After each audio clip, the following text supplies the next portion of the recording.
The deadly countdown, Reacher's final showdown, an explosive race against time. Chapter 1. The Warning. Jack Reacher liked the quiet. A small town with no name on the highway, tucked away in a corner of nowhere, was just the place he needed. It had been days since he'd seen a face he recognized or heard a name he knew. Reacher wandered into the local diner, the kind with a single waitress who knew every customer's order by heart, and settled into a corner booth. The smell of freshly brewed coffee mixed with the faint scent of fried eggs and bacon, comforting and familiar. He wasn't looking for trouble, just a cup of coffee and a moment to himself. The waitress, a woman in her 50s with a tired smile, brought him the usual without a word. Black coffee, no sugar. Reacher nodded in thanks and took a sip, letting the warmth seep through him. It was late afternoon, the sun hanging low, casting long shadows through the dusty windows. The town was quiet, almost too quiet. Reacher noticed it the second he walked in. The usual hum of conversation was absent, replaced by an uneasy silence. But he ignored it, focusing instead on the coffee in front of him, savoring each sip as though it might be his last. Then it happened. A cheap, disposable phone, the kind you could buy at any gas station for cash, appeared on the table. Reacher hadn't seen who placed it there, but he felt the presence, a brief brush of air as someone walked by. He looked up, scanning the diner. Nothing. No one out of place, just the regulars nursing their evening meals. Reacher eyed the phone for a moment, his instincts flaring. It was a cheap model, the kind that left no trace. He reached out, picked it up, and flipped it open. The screen lit up with a single message. 72 hours. Major city. Terrorist attack. No name, no details, just those few words. Reacher frowned. He knew the weight those words carried, the kind of destruction that followed. He closed the phone and scanned the diner again, but whoever had dropped it was gone. He had no ties to any city, no reason to get involved. He could just walk away, leave the phone on the table, and finish his coffee. But Reacher was never the kind to turn his back on something like this. The clock was ticking, and with every second, lives were at stake. He took another sip of coffee, considering his options. The sender had chosen him for a reason, that much was clear. Whether it was someone who knew his history or just a lucky guess, Reacher couldn't tell. But one thing was certain, he couldn't ignore it. He needed to start somewhere. The phone was his only clue. He flipped it open again, checking for any numbers, any trace of the sender. Nothing. A dead end, but not surprising. Whoever sent the message knew what they were doing. Reacher slid out of the booth, leaving a few bills on the table. He pocketed the phone and headed for the door. The quiet town watched him leave, unaware that its brief moment of tranquility had been shattered. Outside, the air was cool, the sky darkening as night approached. Reacher walked down the empty street, his mind racing. He'd need to find out more, figure out who was behind the message and where the threat was coming from. It was a long shot, but he'd dealt with less before. First things first, he needed to trace the phone. It was a start, a thread to pull on. And Reacher was good at pulling threads, unraveling the truth until nothing was left hidden. He had 72 hours. It was more than enough time. As he walked into the gathering dusk, Reacher felt the familiar rush of adrenaline, the sense of purpose that had been missing for too long. The quiet town had given him a warning, and he wasn't about to let it go to waste. The hunt was on. Chapter 2. Gathering Intel. Reacher hitched a ride with a trucker heading towards the neighboring city. The driver was a talkative man, but Reacher kept his answers short, his mind already working on the problem at hand. He watched the landscape change from rural calm to urban sprawl, the city's lights glowing brighter as they approached. By the time they hit the city limits, Reacher had pieced together a plan, albeit a rough one. He thanked the driver, climbed out at a busy intersection, and watched as the truck rumbled away. The city was a stark contrast to the quiet town he had just left. It buzzed with life, people moving quickly, cars honking, lights flashing from neon signs and traffic signals. Reacher melted into the crowd, his large frame blending in despite his size. He needed to find the source of the message, and he had a good idea of where to start. Burner phones left no trace by design, but they weren't completely anonymous. They had to be bought somewhere, activated at some point. Reacher began with the basics, checking nearby convenience stores and gas stations for any recent sales of cheap phones. It was a long shot, but Reacher was used to following trails that others wouldn't see. Hours later, in a small, dimly lit shop tucked away on a side street, Reacher found his first lead. The cashier, a bored-looking young man, had sold a phone matching the description just a couple of days ago. The buyer had paid cash, asked no questions, and left no impression. But the cashier remembered one thing. The man had mentioned needing to make a call urgently and had seemed on edge. Reacher pressed for more details, but there was nothing else to go on. It wasn't much, but it was a start. Reacher left the shop and stepped into the cool night air. The city was quieter now, the noise settling into a dull hum. He stood still, thinking, then turned and headed toward a bar he knew from years ago. The bar was exactly as he remembered, dark, crowded, and filled with a mix of locals and drifters. Reacher pushed through the crowd to the back, where he found him. Aaron Grant, a former intelligence officer Reacher had worked with during his time in the military. Grant was hunched over a drink, his eyes scanning the room with the practiced caution of someone who had seen too much. Reacher slid into the seat across from him without a word. Grant looked up, his face hardening when he recognized Reacher. "What are you doing here, Reacher?" His voice was low, wary.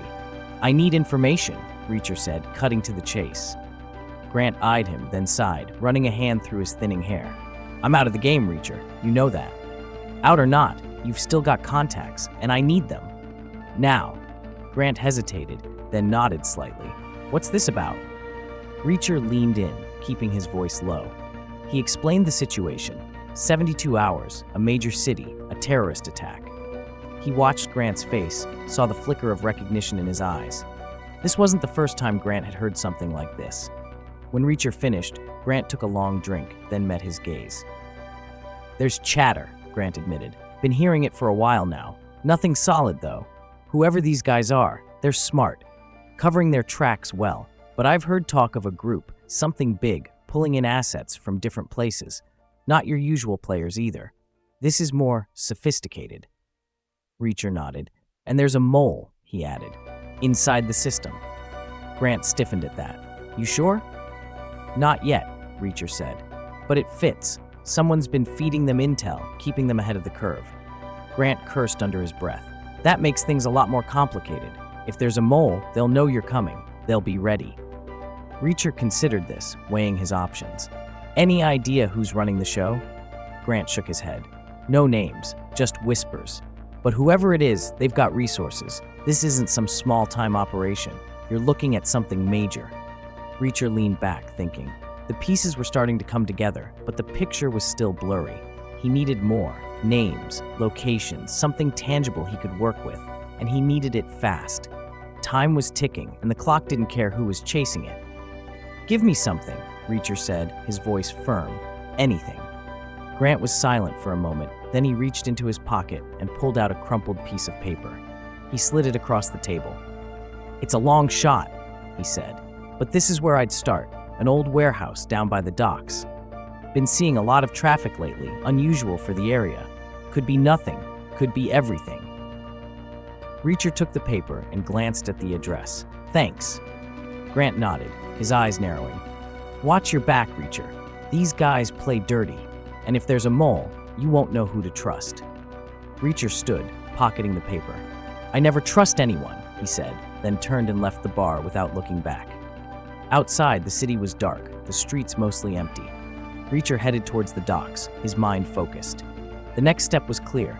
Find the warehouse, see what was inside, and figure out who was pulling the strings. He had a trail to follow now, and he wouldn't stop until he reached the end. The game was on, and Reacher wasn't one to lose. Chapter 3. The Clock Ticks. The warehouse loomed in the distance, a dark, hulking structure against the night sky. Reacher approached cautiously, every sense on high alert. The docks were quiet, too quiet, as if the usual sounds of the city had been muffled by something darker. Reacher kept to the shadows, his footsteps silent on the cold concrete. He didn't know what he'd find inside, but he was ready for anything. He reached the warehouse and paused, scanning the area. No obvious signs of life, but that didn't mean it was empty. Reacher knew better than to trust appearances. He circled the building, looking for a way in. A side door, slightly ajar, caught his attention. He moved towards it, every muscle tense, ready for action. The door creaked as he pushed it open, the sound echoing in the cavernous space beyond. Reacher slipped inside, eyes adjusting to the dim light filtering through dirty windows. The place smelled of oil and metal, with the faintest hint of something chemical, something dangerous. He moved forward, careful to stay out of sight. Rows of crates lined the walls, stacked high with who knew what. Reacher kept his back to the shadows, moving silently between the rows. His instincts screamed that something was wrong, that danger lurked just beyond his sight. He reached the far end of the warehouse, where a large metal door stood slightly open. He could hear voices beyond it, low and murmuring, but couldn't make out the words. Reacher crept closer, pressing his ear to the door. He caught snatches of conversation, something about the big event and timing, but it was too vague to piece together. He needed to get inside to see for himself what was going on. He pushed the door open a fraction more and slipped through. Inside, the scene was stark. A group of men clustered around a table, maps and documents spread out before them. They were heavily armed, their weapons within easy reach. But what caught Reacher's attention were the crates stacked against the walls, crates filled with guns, explosives, and all the tools of war. Reacher's mind raced. This was no ordinary cache. This was a stockpile, a preparation for something big. He scanned the room, looking for anything that might tell him more. On the table, among the maps, was a blueprint of a large building, heavily marked with red lines and symbols. Reacher couldn't make out the details from where he stood, but it was enough to know they were planning something massive. Suddenly, one of the men turned, his eyes sweeping the room. Reacher pressed himself against the wall, out of sight, his heart pounding. He waited, muscles coiled, ready to strike. The man's gaze passed over him without noticing, and Reacher let out a silent breath. But he knew he couldn't stay hidden for long. He needed to move, needed to act, before they realized he was there. In one swift motion, Reacher launched himself at the nearest man, a quick, silent takedown. The others turned, startled, but Reacher was already moving, taking them down one by one with brutal efficiency. The room erupted into chaos, gunfire, shouts, the sound of bodies hitting the ground. Reacher fought with the precision of a seasoned warrior, his moves calculated, his strikes deadly. But the men were many, and they were prepared. Reacher found himself cornered, forced to take cover behind a crate as bullets whizzed past his head. He grabbed one of the fallen weapons, returning fire with deadly accuracy. The fight was fierce, the air thick with smoke and the acrid scent of gunpowder. Reacher knew he couldn't keep this up for long. He needed to end it, and fast. He spotted a gas canister in the corner of the room, half hidden behind a stack of crates. With a grim smile, he aimed and fired. The bullet struck true, and the canister exploded with a deafening roar, the shockwave knocking everyone off their feet. Reacher used the chaos to his advantage, finishing off the remaining men before they could recover. When the dust settled, Reacher was the only one left standing. He surveyed the scene, breathing heavily, adrenaline still pumping through his veins. The room was a mess of debris, smoke, and bodies. But Reacher didn't linger. He knew he had to move, and fast. He approached the table, quickly scanning the maps and documents. The blueprint showed a large convention center in the heart of the city, with multiple points marked for detonation. Reacher's blood ran cold. This wasn't just an attack, it was a massacre in the making, and he had less than 48 hours to stop it. Reacher gathered what he could, stuffing papers into his jacket before heading for the door. But as he left, a nagging feeling tugged at the back of his mind. Something didn't add up. The men he had fought were well equipped, well organized, but something about their setup seemed off, as if they were trying too hard to look like professionals. Reacher had been in enough battles to recognize when something didn't fit, and this whole situation reeked of misdirection. He left the warehouse, blending into the night once more. The city lay ahead, unaware of the impending danger. Reacher knew he was running out of time, but he also knew he couldn't trust what he had found. Someone was pulling the strings, someone who wanted him chasing shadows. He needed to figure out who and why before it was too late. The clock was ticking, and Reacher was running out of time. Chapter 4. The Allies. The city's lights flickered through the blinds of the safe house, casting long shadows across the room. Reacher stood in the corner, his back to the wall, arms crossed, eyes scanning the faces of those who had gathered. The air was thick with tension, every glance filled with suspicion. These people claimed to be on the same side, but Reacher knew better than to trust easily. Experience had taught him that deception could wear many masks. The young hacker, barely out of his teens, sat hunched over a laptop on the coffee table, fingers flying across the keys. His name was Alex, or so he said. He had a nervous energy about him, constantly shifting in his seat, eyes darting around the room. But he was good. Reacher had to give him that. The kid had pulled information out of the ether that no one else had managed to find, intel that pointed to the heart of the terrorists' plan. But it wasn't enough. Not yet. Across from Alex, seated with an air of grim determination, was Claire, the bomb disposal expert. She was older, late 30s, with the hardened look of someone who had seen too much and survived it all. Her hands, scarred and steady, rested on the table. She spoke little, but when she did, her words carried the weight of experience. Reacher recognized the type, professionals who had been through hell and come out the other side, but not without scars. The rest of the group was an odd mix, a former cop, a journalist, and a government analyst, each bringing their own skills to the table. But Reacher's instincts screamed that not all was as it seemed. He had been in this game too long to believe in coincidences. He watched them closely, every gesture, every word, filing it away for later. Trust was a luxury he couldn't afford. "Here's what I've got," Alex said, breaking the silence. His voice wavered slightly, betraying his youth. "The attack is definitely going down at the convention center. The main event is a political rally, high profile, lots of security, but there are gaps. They've planned it out perfectly." Reacher nodded, absorbing the information. "What about the explosives? How are they getting them in?" "That's the problem," Claire interjected, her voice low and measured. "We don't know. The plans we've seen suggest multiple entry points, but there's no clear method. They could be using anything, vehicles, catering, even the ventilation system. It's like trying to find a needle in a stack of needles," the former cop, Marcus, muttered.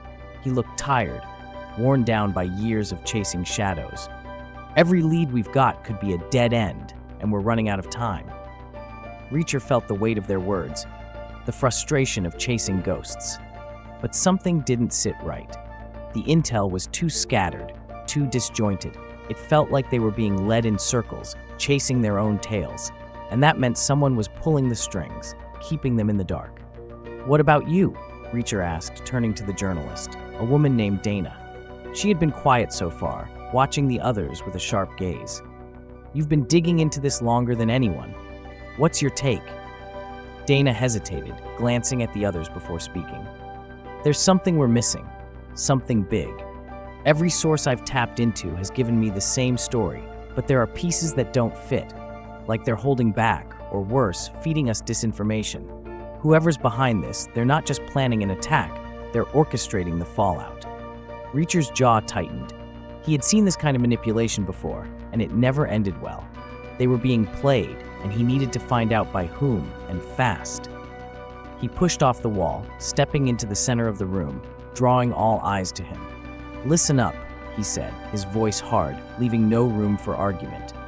"We're working with scraps here, and time's against us. But we need to be smart. Someone's been feeding us bad intel, trying to keep us off balance. We need to figure out who that is before it's too late." The room fell silent, the tension thickening. Reacher's gaze swept over the group, watching for any sign of unease, any flicker of guilt. Alex shifted uncomfortably, Claire's expression hardened.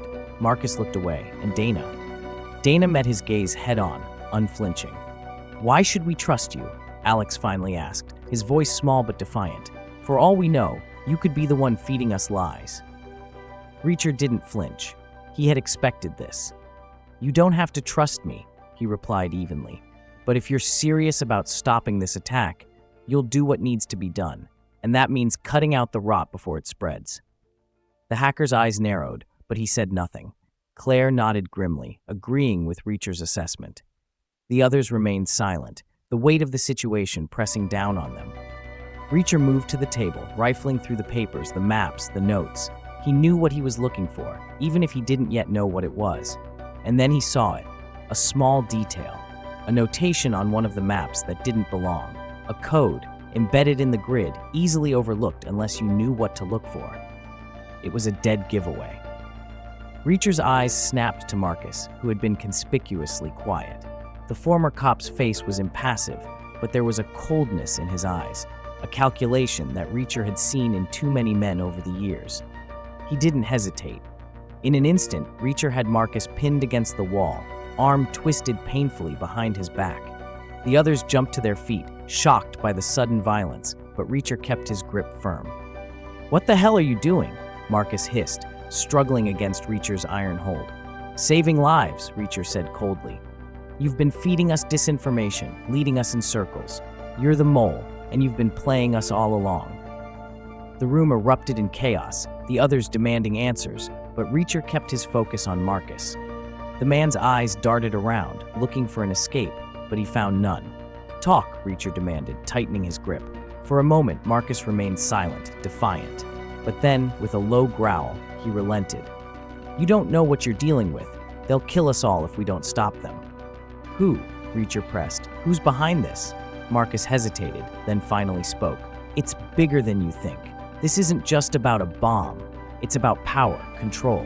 The attack is just the beginning. They're planning to take down the entire city, piece by piece. And you've walked right into their trap." Reacher's mind raced, the pieces falling into place. This wasn't just about stopping a single attack. It was about dismantling a conspiracy that went deeper than any of them had imagined. And time was running out. He released Marcus, shoving him into a chair. The others watched in stunned silence as Reacher turned back to the table, his mind already working through their next move. "We're out of time," he said, his voice steely. "We need to move now before they can react. We've got a city to save, and no room for mistakes." The room fell silent again, the weight of Reacher's words sinking in. They had come together as allies, but now they were something more, a team forged in the fire of necessity, bound by the common goal of stopping a catastrophe. And with that, Reacher led them into the night, the clock ticking down with every step they took. Chapter 5: The Betrayal. The high-rise loomed against the night sky, its windows dark save for a few faint glimmers of light. Reacher moved silently through the building, his senses sharp, instincts on high alert. The city hummed far below, oblivious to the storm brewing above. He was close now, closer than he'd ever been to unraveling the tangled web of deceit that had led him here. But something gnawed at him, a subtle unease that he couldn't shake. The pieces were falling into place, but the picture they formed was still unclear. His footsteps echoed in the empty corridor as he approached the door at the end of the hall. Behind it lay the answers he needed, the final piece of the puzzle that had eluded him for too long. He reached for the handle, pausing only for a fraction of a second before pushing the door open. Inside, the room was sparsely furnished, a desk in the center, papers strewn across its surface. Reacher scanned the room, his eyes narrowing as he spotted Marcus standing by the window, looking out over the city. The former cop turned slowly, his expression unreadable. "Reacher," Marcus said quietly, his voice lacking the edge it had once carried. "I didn't expect you so soon." Reacher stepped into the room, closing the door behind him. He could feel the tension in the air, thick and suffocating. "I'm not here to chat," he replied evenly. "Where's the intel you promised?" Marcus hesitated, then gestured to the desk. "It's all there. Everything you need to stop the attack, but there's something you need to know first." Reacher's eyes flicked to the papers, then back to Marcus. "Make it quick." "There's more at stake than you realize," Marcus said, his tone shifting, becoming almost pleading. "You're not the only one being manipulated. I've been played too." Reacher felt the cold, familiar rush of suspicion. "Explain." Marcus swallowed hard, his eyes darting to the door, as if expecting someone to burst in at any moment. "I'm not working for them by choice. They have my family, my wife, my daughter. They threatened to kill them if I didn't cooperate. I had no choice." Reacher's jaw tightened, the revelation hitting him like a punch to the gut. He had seen this before. good people forced into impossible situations, driven to desperate acts to protect the ones they loved. But that didn't absolve Marcus of his actions. "You should have told me sooner," Reacher said, his voice cold. "How do I know you're not lying?" Marcus's gaze hardened, a flash of defiance in his eyes. "Because if I was lying, you'd already be dead." Reacher stared at him, searching for any sign of deceit, but found none. Marcus was telling the truth, or at least he believed he was. The former cop's desperation was palpable, a man on the edge, clinging to the last vestiges of hope. "They're holding my family in a safe house," Marcus continued, his voice breaking. "If I don't do what they say, they'll kill them. But if I help you, maybe we can save them." Reacher felt a flicker of something deep inside him, empathy, a rare thing in his world. He knew the pain of loss, the lengths a person would go to for family. But there was more at stake here than just one family. The entire city was at risk, and time was running out. Before Reacher could respond, the sound of a distant door slamming echoed through the corridor. Marcus's eyes widened in fear. "They're here," he whispered, panic rising in his voice. "They're coming for me." Reacher moved quickly, grabbing the papers from the desk and shoving them into his jacket. "We need to move. Now." But it was too late. The door burst open and 3 men stormed into the room, guns drawn. Reacher reacted instinctively, diving behind the desk as bullets tore through the air. He returned fire, the room erupting in chaos. Marcus scrambled for cover, but one of the men was faster, his gun trained on the former cop. Reacher fired, the bullet finding its mark, but not before Marcus was hit. He crumpled to the floor, clutching his side, blood seeping through his fingers. Reacher dispatched the remaining 2 men with brutal efficiency, the sound of gunfire fading into the night. He rushed to Marcus's side, assessing the wound with practiced eyes. It was bad, but not fatal. Not yet. "You'll live," Reacher said, his voice gruff, pulling Marcus to his feet. "But we need to get out of here." Marcus nodded weakly, leaning heavily on Reacher as they made their way out of the room. The building was eerily silent now, the threat temporarily neutralized. But Reacher knew they weren't safe, not by a long shot. As they reached the stairwell, Marcus stumbled, his breath ragged. "Reacher, my family." Reacher tightened his grip, forcing the other man to keep moving. "We'll save them, but first, we need to stop this attack." Marcus looked at him, desperation etched on his face. "Please, don't let them die because of me." Reacher didn't respond. He couldn't make any promises, not in this game. But he knew one thing for certain. The clock was ticking, and they were running out of time. The night air hit them as they emerged onto the street, the city alive around them, he oblivious to the violence that had just unfolded. Reacher flagged down a car, shoving Marcus into the back seat, his mind racing through the possibilities. The betrayal stung, a reminder that even the best-laid plans could be torn apart by human weakness. But Reacher couldn't afford to dwell on it. He had a city to save, and a family's fate now rested in his hands. As they sped through the streets, Reacher's resolve hardened. The stakes had never been higher, and the odds were stacked against them. But he had faced worse before and come out on top. He would do whatever it took to stop the attack, even if it meant sacrificing his own life in the process. But first, he needed to make a decision. A choice that could mean the difference between saving thousands or losing everything. The weight of it settled on his shoulders, heavy and unyielding. In the end, Reacher knew there was only one path he could take. He would save the city. And if there was time left, he would save the family too. The car raced into the night, the city a blur around them, the countdown ticking ever closer to zero. Reacher's eyes were fixed on the road ahead, his mind already planning his next move. There was no turning back now. The final showdown was coming, and Reacher was ready. Chapter 6. The Final Piece. The city pulsed with life, its streets teeming with people unaware of the impending disaster. Reacher moved through the crowd, his eyes scanning every face, every shadow. The stadium loomed ahead, a colossal structure of steel and glass, a beacon drawing tens of thousands for the night's event. But Reacher wasn't here to enjoy the show. He was here to stop a catastrophe. The intel had been fragmented, but now the puzzle was nearly complete. The attack wasn't just about causing chaos. It was a calculated strike, designed to sow terror and shift power. Reacher knew the stakes had never been higher. Failure wasn't an option. He reached the security checkpoint, slipping through with forged credentials. Inside, the stadium was a hive of activity, workers setting up, security personnel on high alert. But Reacher's focus was on one thing: the bombs. They were here, hidden in plain sight, waiting to turn this place into a graveyard.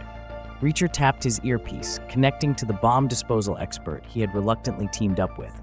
The man was jittery, but competent, and Reacher needed every bit of skill to disarm the devices. "You in position?" Reacher asked, his voice steady. "Yeah," came the reply, the man's voice crackling with tension. "Found the first device. It's rigged to a proximity sensor. Real nasty piece of work. Can you disarm it?" Reacher's question was more a command than a query. "Working on it, but if one of these goes off, the others will too. We need to find them all." Reacher's mind raced, calculating distances, scanning the environment for anything out of place. He spotted a suspicious package near a support beam, partially hidden from view. He moved quickly, his movements precise, controlled. Time was slipping away, the clock ticking down to zero. As he approached the device, his instincts screamed a warning. This was too easy, too straightforward. He crouched down, examining the bomb, a standard setup designed to kill and maim. But something was off. He tapped his earpiece again. "I've got eyes on another one, same setup as yours." "Good, Will?" "No," Reacher cut him off. "This is a distraction." There was a pause on the other end. "What do you mean?" "They want us focused on these bombs, but this isn't the real target. It's a diversion." Reacher's eyes darted to the VIP section high above, where the city's elite would gather. Among them, the high-profile political figure who had been making waves lately, challenging powerful enemies. It all clicked into place. The bombs were to create chaos, cover the assassination. The real threat wasn't in the crowd. It was up there, where the power brokers would be. He stood, his mind already formulating a plan. Disarm what you can, but don't get tunnel vision. The real target is the politician. They're going to use the chaos to take him out. He didn't wait for a response, breaking into a run toward the VIP entrance. The stadium's labyrinthine corridors twisted around him, each step bringing him closer to the heart of the conspiracy. His breath was steady, his pulse calm. Reacher thrived in pressure, his mind sharpening in the crucible of danger. He burst into the VIP area, his eyes sweeping the room. The political figure was there, surrounded by bodyguards, unaware of the looming threat. Reacher's gaze locked onto a man moving with purpose through the crowd, his hand concealed inside his jacket. Reacher moved, fast and silent, cutting through the throng. The assassin was almost in position, his eyes fixed on the target. Reacher had seconds, maybe less. The man drew his weapon, the glint of steel catching the light. Reacher lunged, his hand striking the assassin's wrist with bone-crushing force. The gun clattered to the floor, but the assassin was trained. He pivoted, pulling a knife from his belt, slashing at Reacher with deadly precision. Reacher dodged, his reflexes honed by years of combat. The knife flashed past his face, missing by millimeters. Reacher's fist connected with the assassin's jaw, the impact reverberating up his arm. The man staggered but didn't go down, driven by fanaticism and fear. The two men grappled, a brutal, silent struggle as the oblivious crowd cheered below, their attention on the event. Reacher's hand shot out, gripping the assassin's throat, squeezing until the man's eyes bulged with pain and terror. With a final, vicious twist, Reacher ended it, the assassin collapsing in a heap at his feet. He grabbed the discarded gun, scanning the room for any other threats. The politician's security detail finally noticed the commotion, rushing forward. Reacher tossed the gun aside, raising his hands in a gesture of non-aggression. "Bombs in the stadium," Reacher said, his voice cold, commanding. "Get everyone out now." The guards hesitated, then one of them barked orders into a radio, the room erupting into controlled chaos. Reacher stepped back, fading into the crowd as security personnel swarmed the area. He reached the exit, his mind still racing. The bombs were still a threat, but now the authorities were alerted.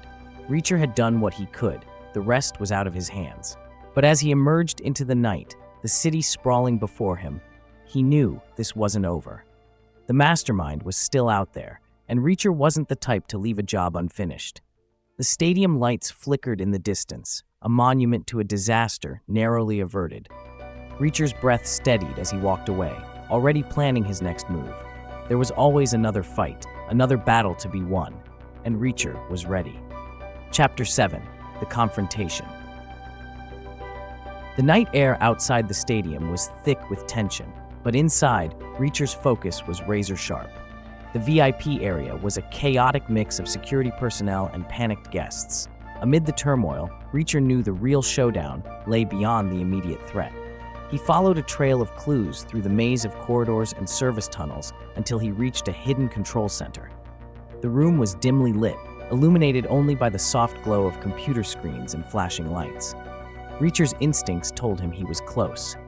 A figure emerged from the shadows, a tall man with a cold, calculating gaze. The mastermind behind the attack, an ex-government operative turned rogue. The man's presence was both commanding and unsettling. "So you've made it," the mastermind said, his voice smooth yet laced with venom. "I wondered if you'd show up." Reacher's eyes narrowed. "This ends now. I'm not here to negotiate." The mastermind's lips curled into a twisted smile. "I'm glad to hear that. You see, this wasn't just about the attack. It's about shaking the foundations of society, forcing change through fear." Reacher's fists clenched. The man's motives were as warped as they were dangerous. "You're delusional if you think you can change anything with violence." The mastermind's smile widened. "Violence is the language people understand best, but you're too late. I've set up a backup plan." Before Reacher could respond, the mastermind's hand darted to a concealed remote, a smug look of victory on his face. The beeping of a timer started, echoing through the room, a countdown to a secondary bomb. Reacher lunged, his body a blur of movement. The mastermind reacted with surprising agility, his combat skills honed from years of training. The two men clashed in a brutal hand-to-hand fight, a deadly ballet of punches, kicks, and grappling. Reacher's experience gave him the edge, his combat style a blend of precision and raw power. Each strike was calculated, each move deliberate. He overpowered the mastermind, finally pinning him to the floor. But as Reacher prepared to secure his victory, the mastermind's face twisted into a snarl. "You think you've won? The real game is just beginning." The mastermind managed to trigger the remote before Reacher could stop him. The countdown on the timer quickened, the seconds ticking away with menacing speed. Reacher's heart pounded, but his mind remained clear. He had faced countless dangers before, and he wasn't about to falter now. He swiftly scanned the room, searching for the device. The beeping grew louder, more insistent. His eyes fell on a hidden compartment behind a panel in the wall. He pried it open, revealing the bomb, a sophisticated device wired to a series of triggers. Reacher's hands moved with practiced efficiency. He worked to disarm the bomb, his fingers deftly cutting wires and bypassing circuits. Sweat dripped from his brow as the timer continued its relentless countdown. The seconds seemed to stretch into eternity. Finally, with a final twist of his hand, the beeping stopped. The bomb was defused. Reacher exhaled, his body trembling with the adrenaline of near disaster. But there was no time to relax. He had to find the mastermind's accomplice. The mastermind's expression had been one of triumph, but now it was replaced with a mix of anger and fear. "You might have stopped me, but there's more. My partner is still out there. You won't catch him." Reacher's eyes met the mastermind's with a steely resolve. "We'll see about that." With the bomb defused and the mastermind subdued, Reacher left the control center, his mind already racing through the possibilities. The accomplice was still at large, a shadowy figure slipping through the cracks. The hunt was far from over. As Reacher stepped back into the chaos of the stadium, he knew he had more work ahead. The mastermind had been a significant threat, but the true extent of the conspiracy remained. With the city's safety secured for the moment, Reacher's focus shifted to the elusive accomplice, a final piece in the deadly puzzle. The night was far from over, and Reacher was ready for whatever came next. The stakes had never been higher, but neither had his determination. The game was still on, and Reacher was playing to win. Chapter 8: The Aftermath. The dawn broke over the quiet landscape outside the city, casting a pale light over the deserted roads and rolling fields. The once imminent threat had been neutralized, but the serenity of the morning did little to ease Reacher's restless mind. He sat alone on a park bench, a cup of coffee cooling in his hands, staring out at the horizon. The The city, now safe and bustling with its usual rhythm, seemed miles away. Reacher's thoughts lingered on the chaotic night that had unfolded. The stadium, once a potential ground zero for devastation, was now a symbol of narrow escape. Thousands of lives had been spared thanks to his efforts and the collaboration of those who had risked everything to help. Yet, for all the lives saved, the shadow of the accomplice's escape loomed large in his mind. He replayed the events in his head, piecing together the moments that had led to the confrontation. The mastermind had been defeated, but the accomplice, the unseen threat who had slipped away, remained a stark reminder of the unfinished business. Reacher knew that evil did not rest, and neither could he. The park was peaceful, but the tranquility was deceptive. It was a reminder of how quickly normalcy could be restored, but also of how fragile it was. Reacher's solitary nature was both his strength and his curse. He had always preferred the road, the anonymity it provided, and the freedom it offered. Yet, in his quiet moments, he felt the weight of the world pressing down on him. The remaining members of the group had expressed their gratitude, but their paths diverged from his. They would rebuild and return to their lives, their roles in the battle against terror now completed. Reacher, however, had no such return. His journey was his own, a solitary trek through a world filled with shadows and uncertainty. He said his farewells, brief and to the point. There were no grand gestures, no promises of future encounters, just a nod and a quiet acknowledgement of the part each had played. Reacher turned his back on the city, his footsteps carrying him toward an uncertain future. As he traveled down the empty road, a sense of finality settled over him.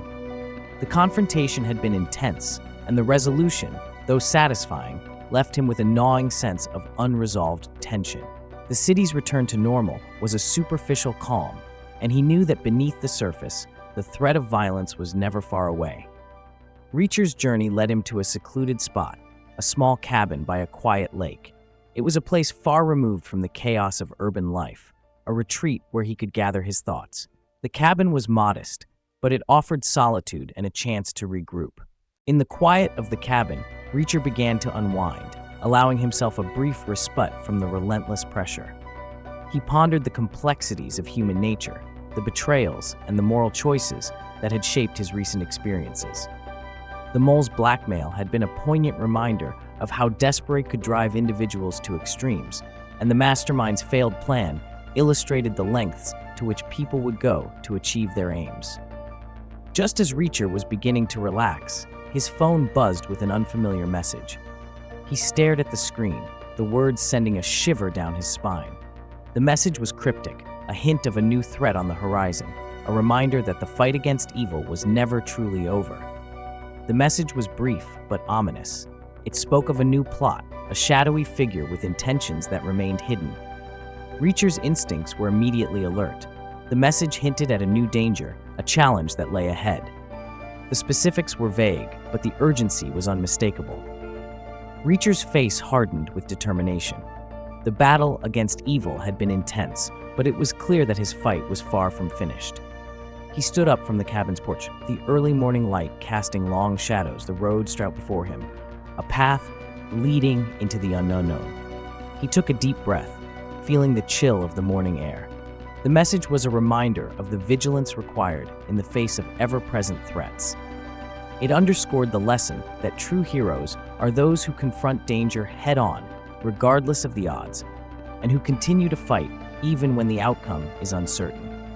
As he prepared to leave the cabin and head toward the new challenge, Reacher embraced the realization that his journey was far from over.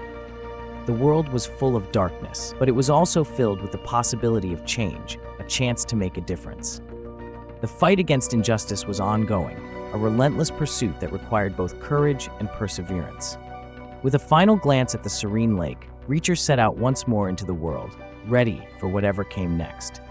The sense of anticipation was palpable, but so was his resolve. The message was a new beginning, a fresh chapter in an endless saga of vigilance and bravery. And so, with a sense of purpose and a heart ready for the challenges ahead, Reacher stepped into the unknown, knowing that the battle for justice would continue. The road stretched out before him, and he was ready to walk it, one step at a time. Thanks for watching. If you enjoyed this video, please give it a thumbs up, leave a comment, and don't forget to subscribe to our channel for more amazing short story. See you in the next one.